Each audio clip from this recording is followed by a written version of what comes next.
Qui demeurera sur ta montagne sainte? Il veut dire, qui restera avec toi? Quel est ce saint? Quelle est cette personne qui vivra avec Dieu dans sa présence? Et il donne le profil. Verset 2. Celui qui marche dans l'intégrité, qui pratique la justice et qui dit la vérité selon son cœur.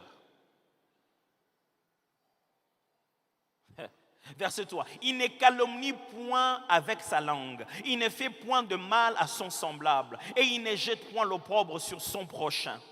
Il regarde avec dédain celui qui est méprisable, mais il honore ceux qui craignent l'Éternel. Il ne se rétracte point, il fait un serment à son préjudice.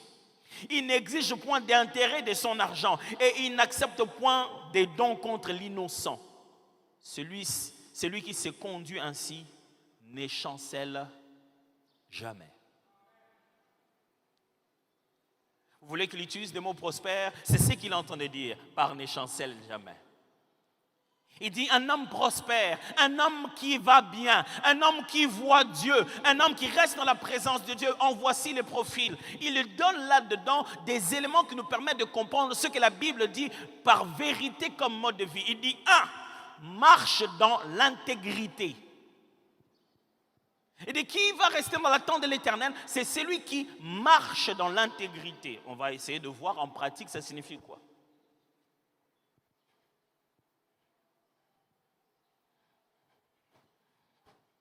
Comment on marche dans l'intégrité? Hein? Aidez-moi, comment on marche dans l'intégrité?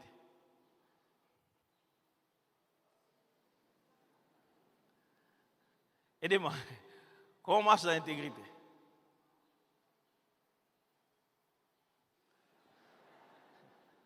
Quand la Bible utilise le mot marcher, ce n'est pas pour parler de notre démarche.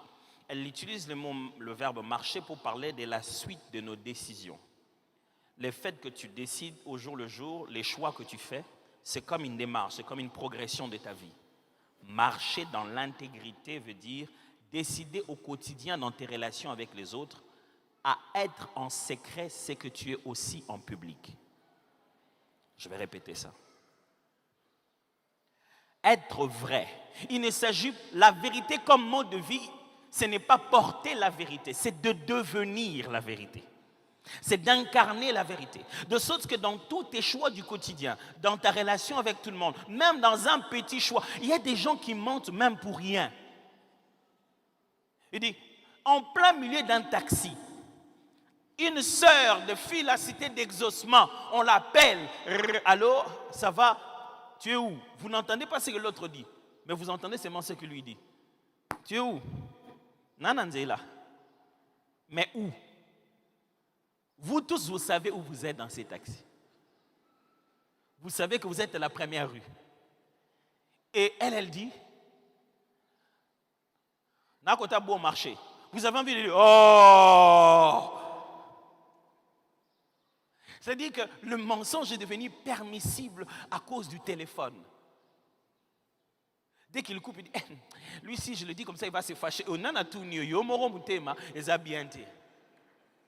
Si tu mens sur ta localisation géographique, rien que ça, écoutez-moi frère, le mensonge du diable dans notre tête, c'est de nous faire croire que si tu dis la vérité, quelqu'un va se fâcher. Et pour cela, dis-lui le mensonge. Non, si tu lui dis le mensonge, tu augmentes sa colère. Elle ne sort pas aujourd'hui, mais elle sortira le jour où il connaîtra la vérité. Si tu lui dis la vérité maintenant, tu lui permets de décompresser cette colère pour la vie. La vérité est faite pour être dite maintenant. Marcher dans l'intégrité veut dire se comporter tout le jour dans nos choix, dans nos décisions, dans nos conversations avec les autres, en n'étant qu'une et une même seule personne, en public et en privé.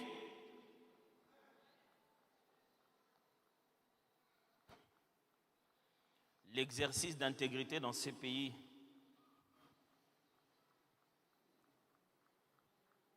combien de gens n'ont-ils pas échoué?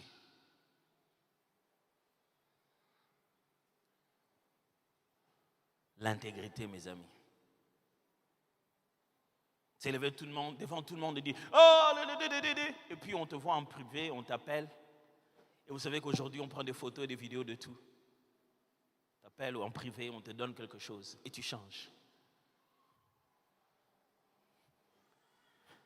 Et quand tu viens, au lieu de dire que oui, j'ai changé d'avis, alors je suis... Les choses changent seulement comme ça. Pourquoi les hommes intègres sont devenus rares? Pourquoi les femmes intègres sont devenues rares? Pourquoi les églises ont multiplié et l'intégrité a disparu? Pourquoi il y a plus de membres à l'église et moins de travailleurs intègres? Quelqu'un te jure, dit, je n'ai rien pris, je n'ai rien pris. Mais dans son sac, il a pris quelque chose à la maison. Comment vous sentez-vous à l'aise de dire un mensonge sans que le cœur ne se mette à battre vite? Si votre cœur ne bat plus comme ça quand vous mentez, c'est que vous êtes sérieusement malade. Oh oui, vous êtes très malade spirituellement. Il y a des gens qui sont devenus spécialistes du mensonge au point qu'ils ont accepté eux-mêmes leurs mensonges.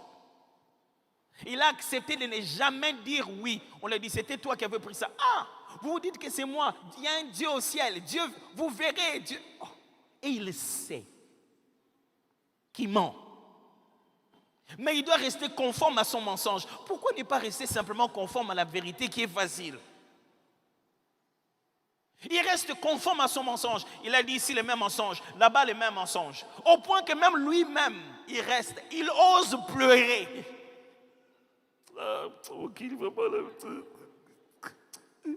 Chérie, les choses qu'on me fait au travail, les chefs là, tu sais que les chefs n'ont rien fait. Il t'a puni pour quelque chose que tu as fait, que tu n'as même pas osé dire à ta femme que tu l'avais fait. Tu oses pleurer à côté de ta femme. Et la pauvre, elle a maintenant une dent contre ton chef. Mon mari est vraiment combattu au travail. Ton mari n'est pas combattu au travail. Il est fainéant. Il passe tout son temps devant l'ordinateur à ne rien faire. Il n'atteint pas les objectifs que l'employeur a demandé. Et il est en train de dire que son chef lui fait de la pression. Et donc il les combat. Il les voit spirituellement la nuit qui n'est pas bien. Ton mari est un fainéant qui est en train de te mentir qu'il va au travail. Il fait que rester là devant Facebook. Et le boulot en a marre de lui.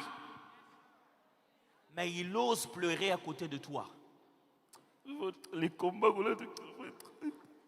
il n'y a pas de combat, mon frère. Même toi, tu te convaincu que tu travailles. Tu fais 8 heures à regarder Facebook, à regarder à gauche. On te demande un seul travail, tu ne le fais pas. Et tu sais que tu dis ça. Et quand on dit, on va prier pour le travail des gens, et tu oses te lever.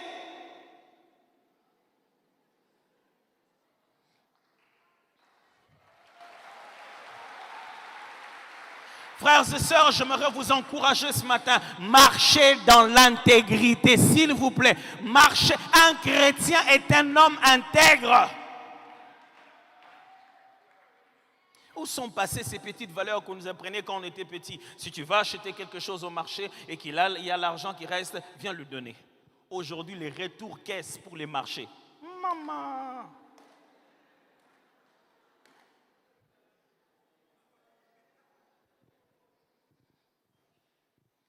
Retour caisse du marché.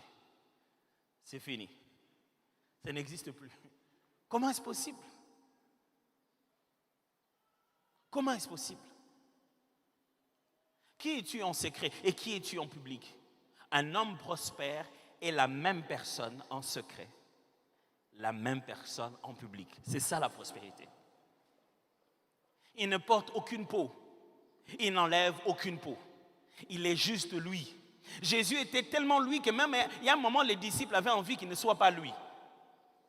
Papa, Jésus, on est sur le point de te tuer, mais tu continues toujours à être aussi clair comme ça dans ton langage.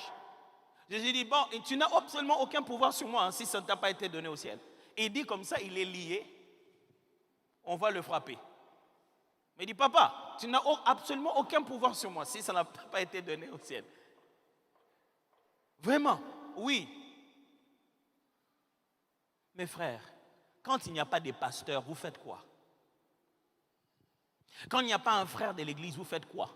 Quand vous n'êtes pas au Congo, vous faites quoi? Quand vous n'êtes pas à Kinshasa, vous faites quoi? Vous voulez être un vrai chrétien? Commencez par vaincre les batailles secrètes. Vous voulez être prospère? Commencez par vaincre les batailles secrètes.